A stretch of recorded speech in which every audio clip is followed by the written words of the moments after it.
Doctor Suresh Kumar study point में आपका स्वागत है। आज हम नागरिक शास्त्र 10th क्लास का 5वां अध्याय करेंगे, जन संघर्ष और आंदोलन। आइए शुरू करते हैं। तो सभी स्टूडेंट इसमें देखिए, मैं 15 मिनट में आपको ये पूरा चैप्टर करवाऊंगी NCERT की बुक से। तो 15 मिनट में बड़े ध्यान से आप सुनिए और वीडियो को अंत तक देखिएगा। देखिए, कक्षा 9th में हमने पोलैंड की लोकतांत्रिक व्यवस्था के बारे में पढ़ा था कि किस तरह पोलैंड में एक लोकतांत्रिक व्यवस्था ने संघर्ष करके लोकतंत्र को क्या रखा था, जीवित रखा था।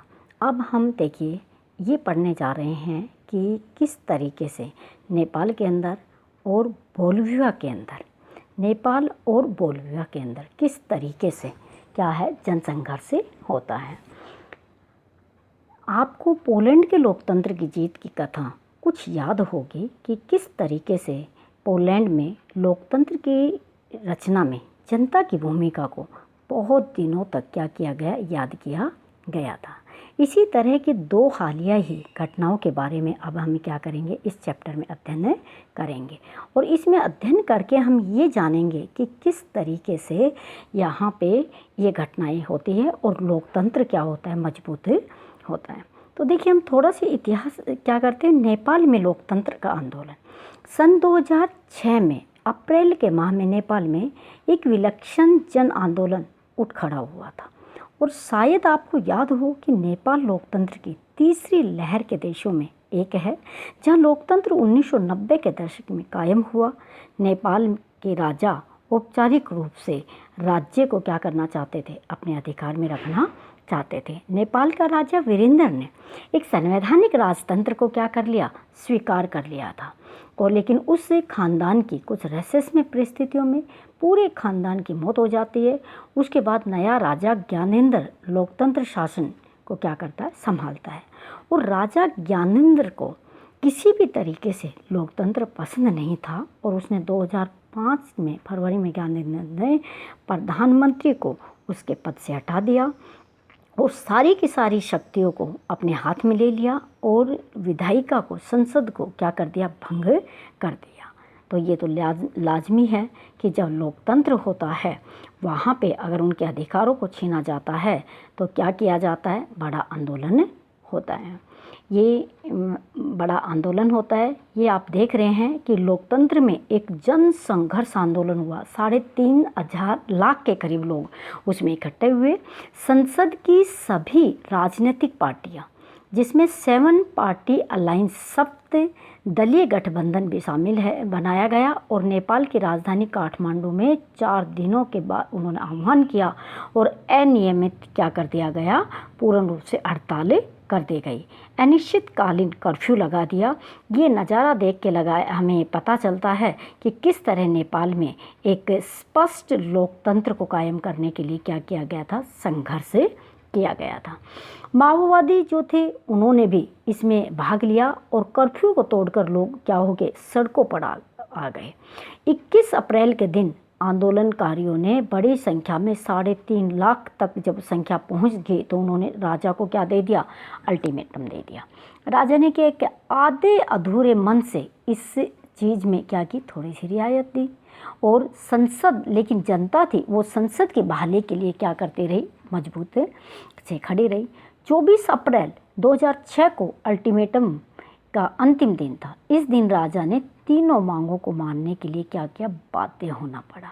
और SPA यानी कि 7 पार्टी अलायंस ने गिरजा प्रसाद कोइराला के नेतृत्व में अंतरिम सरकार बनी और उनको प्रधानमंत्री चुन लिया गया और संसद को भी बहाल कर दिया गया। और बैठक में एक कानून बनाया गया कि अब सारी के एक संविधान सभा का निर्माण किया जाएगा और तौर तरीके करके 7 पार्टियों का जो अलायंस है और उसमें माओवादियों के बीच भी सहमति बनाई गई।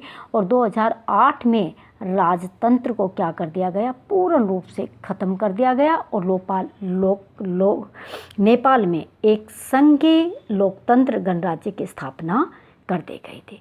इस तरह पूरा विश्व दुनिया के लिए एक जन संघर्ष बना और लोकतंत्र को स्थापित करने में मजबूत साबित हुआ। वहीं दूसरी तरफ हम देखते हैं बोलिविया का जल युद्ध क्या है। देखिए, दोनों घटनाएं एक साथ की हैं, लेकिन दोनों घटनाओं में क्या है, बड़ा अंतर है। बोलिविया का जल युद्ध नेपाल की और पोलैंड की तरह ये लोकतंत्र की कथा है, इसमें थोड़ा फर्क है।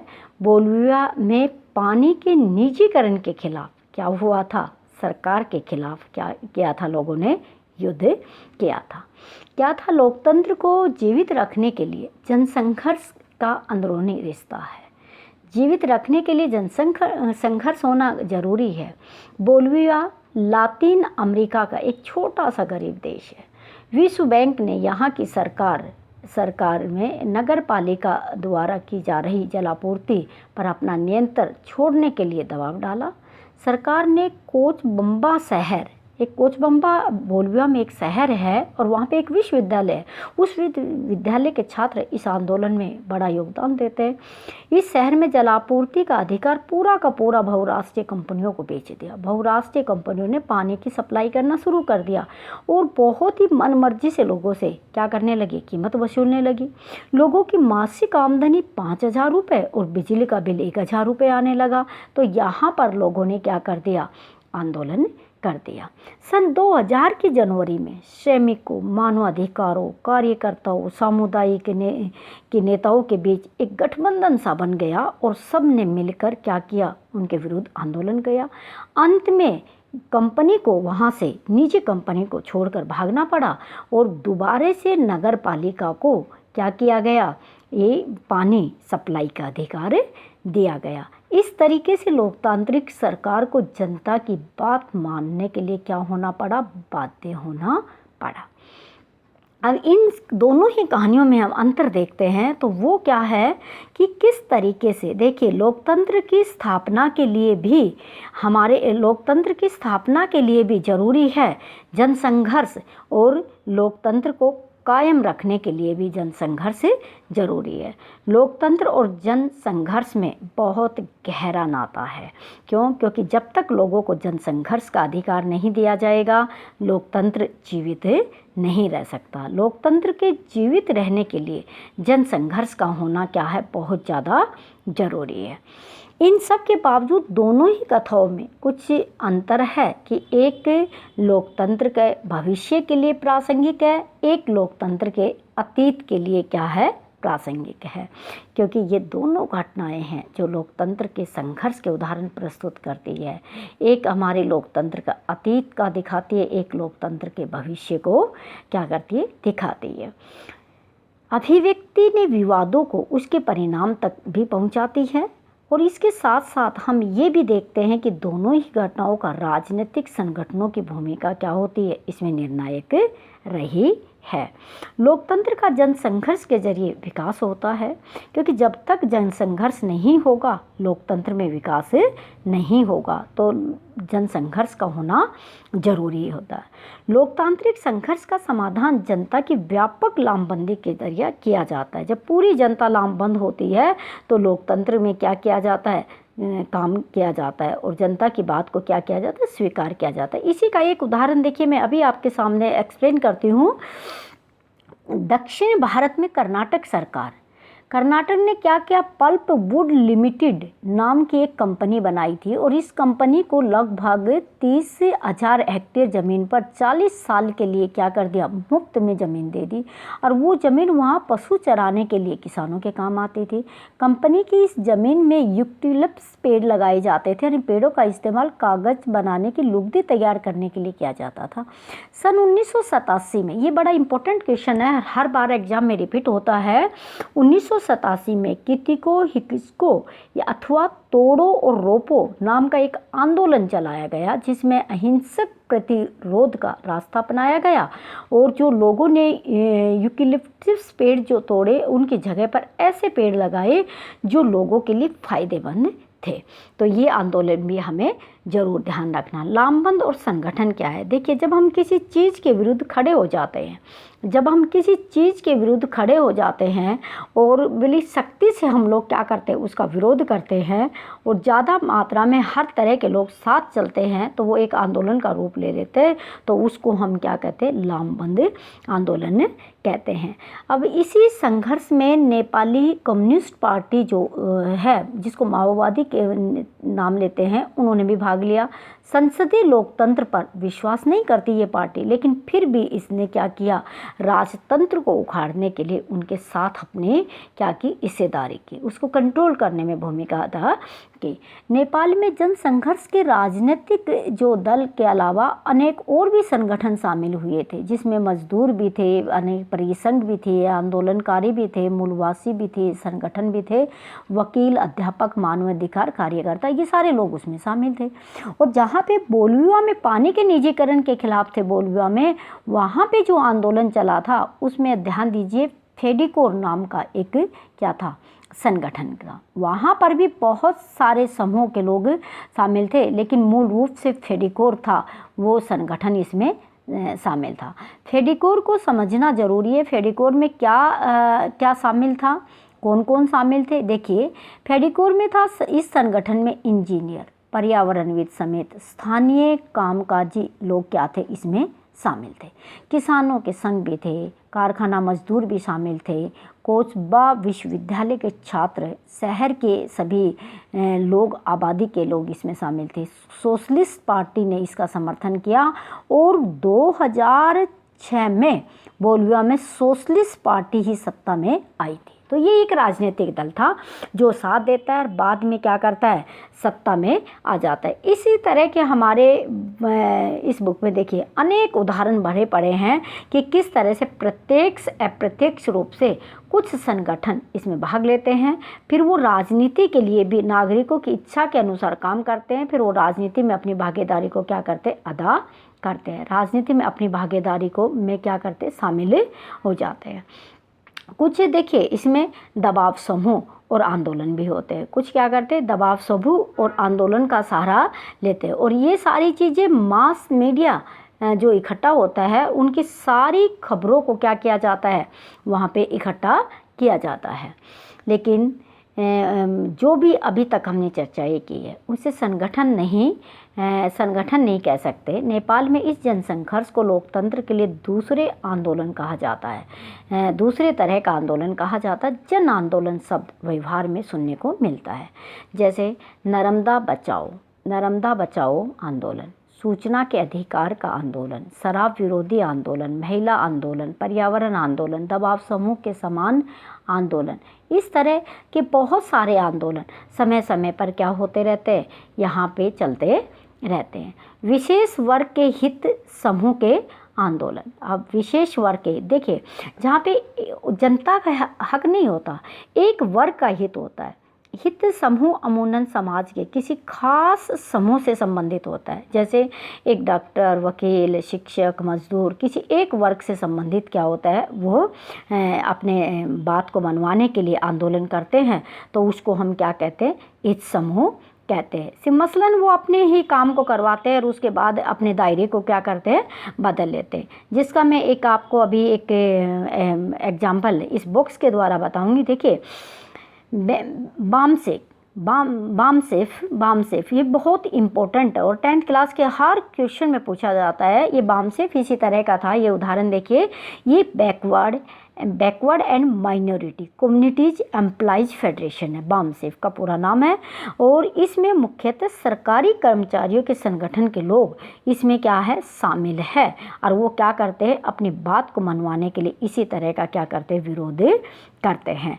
और आगे के लिए लोकतंत्र भी सफल होता है और इनकी बातों को भी क्या कर दिया जाता है? स्वीकार कर लिया जाता है।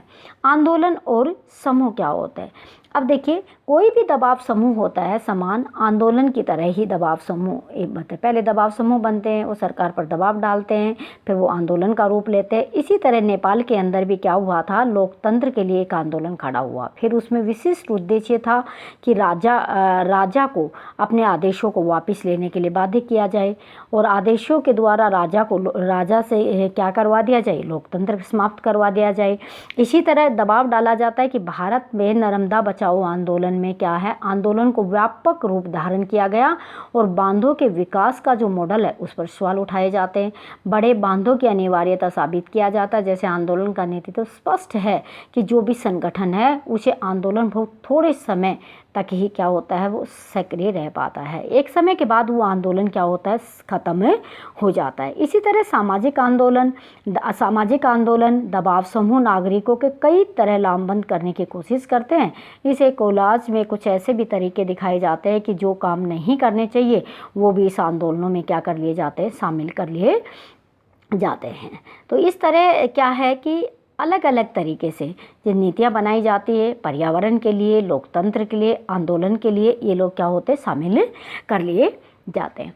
अब हम देखते हैं कि देखिए, आप लोग मैं बॉक्स से कार्टून से आपको समझाती हूँ कि कई लोकतांत्रिक जो सरकारें होती है अपने नागरिकों की सूचना का अधिकार दिया, RTI प्रदान करती है। सूचना का अधिकार अधिनियम 2005 में हमारी संसद के द्वारा पारित किया गया और नागरिक इस कानून के अंतर्गत सरकारी कार्यालयों में उनकी विभिन्न गतिविधियों के बारे में जानकारी प्राप्त कर सकते हैं। तो इसी तरह के दबाव समूह आंदोलन और राजनीति पर कैसे प्रभाव डालते हैं, दबाव समूह और आंदोलन राजनीति को किस तरह प्रभावित करते हैं, ये अलग अलग देशों में अलग अलग तरीके से होते हैं। क्योंकि दबाव समूह आंदोलन को खड़ा भी करते हैं और राजनीति को प्रभाव भी डालते हैं और कहीं पर ये सिर्फ विशेष समूह के लिए काम करते हैं। और कई बार क्या होता है कि आंदोलन राजनीतिक दल का रूप अख्तियार कर लेते हैं। कई दबाव समूह तो ऐसे होते हैं, आंदोलन ऐसे होते हैं जिसका उदाहरण कि हम आम आदमी पार्टी दिल्ली को ले सकते हैं कि पहले वो एक करप्शन के विरुद्ध आंदोलन था, फिर बाद में एक राजनीतिक दल अख्तियार कर लिया। इसी तरह और भी बहुत सारी पार्टियां हैं जो एक आंदोलन के रूप में खड़ी हुई, जिसमें से असम गण परिषद है, उसने राजनीतिक पार्टी का रूप ले लिया। सन 1930 से लेकर 1940 के दशक में तमिलनाडु में समाज सुधार आंदोलन चले। DMK और AIDMK जैसी पार्टियां भी जड़ से तो समाज सुधार थे, लेकिन बाद में उन्होंने भी क्या कर लिया, राजनीतिक स्वरूप धारण कर लिया। तो कहीं ना कहीं हम ये कहें कि जो दबाव समूह है वो आगे चल के कभी कभी क्या कर लेते हैं, आंदोलन का रूप जाहिर कर लेते हैं। अब आगे देखिए, एक टॉपिक हमारा है क्या दबाव समूह और आंदोलन के प्रभाव सकारात्मक हो सकते हैं। देखिए, शुरुआती दौर पर ये लगता है कि जो दबाव समूह है, जो हित समूह है, वो सरकार पर दबाव डालकर अपनी बात को स्वीकार कर लेता है, तो वो लोकतंत्र के लिए अच्छा है। लेकिन हर बार ये चीज़ें अच्छी नहीं होती, क्योंकि कई बार क्या होता है कि एक विशेष दबाव समूह अपनी बातों को मनवा लेते हैं और दूसरी तरह के जो लोग हैं वो क्या करते हैं, पीछे रह जाते हैं। अब देखिए, हम बात करते हैं दक्षिणी अफ्रीका की। देखिए, ग्रीन बेल्ट हरी पट्टी मूवमेंट के अंतर्गत पूर्व केनिया में 3 करोड़ वृक्ष लगाए गए। इस आंदोलन के नेता वांगरी माथाई सरकारी अधिकारियों और नेताओं के रुख से बड़ी नाखुश थे। उनका कहना था कि सन 1970 से 80 के दशक में जब किसानों की जो वृक्षारोपण की जगह थी उसके लिए उसने उत्साहित करके पेड़ लगाए और वहाँ की सरकार ने भ्रष्ट कर्मचारियों को वनों की जो अधिकांश विनाश के प्रति जिम्मेदार थे उनको उन भूमि के लिए डेवलपर्स को ज़मीन क्या है, अवैध रूप से बेच दी।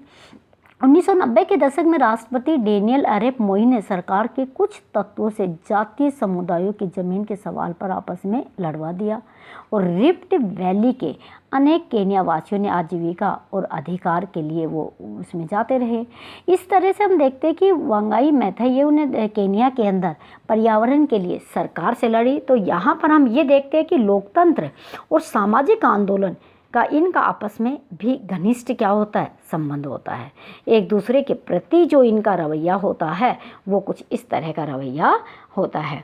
इसी तरह से लोकतंत्र में कई बार जनसाधारण के द्वारा जो आंदोलन किया जाता है वो सरकार को क्या किया जाता है, दबाव के माध्यम से उसको रोका जाता है, कई बार उसको अपनाया जाता है। अब देखिए, हम ये कहना चाहिए कि वर्ग विशेष हित समूह जितने भी है, वर्ग विशेष हित समूह, वर्ग विशेष हित समूह में महत्वपूर्ण भूमिका निभाते हैं। बहुत सही है। विभिन्न समूह सक्रिय भी होते रहते हैं। समूह समाज के ऊपर प्रभुत्व भी कायम कर सकता है। यदि कोई ऐसा समूह सरकार के ऊपर अपनी हित नीति बनाने के लिए दबाव डालता है तो दूसरा समूह उसके प्रतिकार में दबाव डालेगा। नीतियां उस समय से न बनाई जाए कि सरकार को भी पता चल सकता है समाज के विभिन्न तबके क्या चाहते हैं। इसमें परस्पर विरोधी हितों के बीच सामंजस्य बिठाना का और उसका शक्ति संतुलन करना क्या होता है, बहुत ज़्यादा ज़रूरी होता है। तो अभी देखिए किस तरीके से लोकतंत्र को मजबूत करने के लिए जन संघर्ष का होना बहुत ज़रूरी है, लेकिन राजनीतिक दलों का उन संघर्षों के पीछे के कारण को समझना भी क्या है, बहुत ज़्यादा ज़रूरी है। तो इस चैप्टर में इतना ही है। आप इस वीडियो को ज़्यादा से ज़्यादा शेयर कीजिए, लाइक कीजिए और चैनल पे नए हैं तो आप चैनल को सब्सक्राइब कीजिए। Thank you.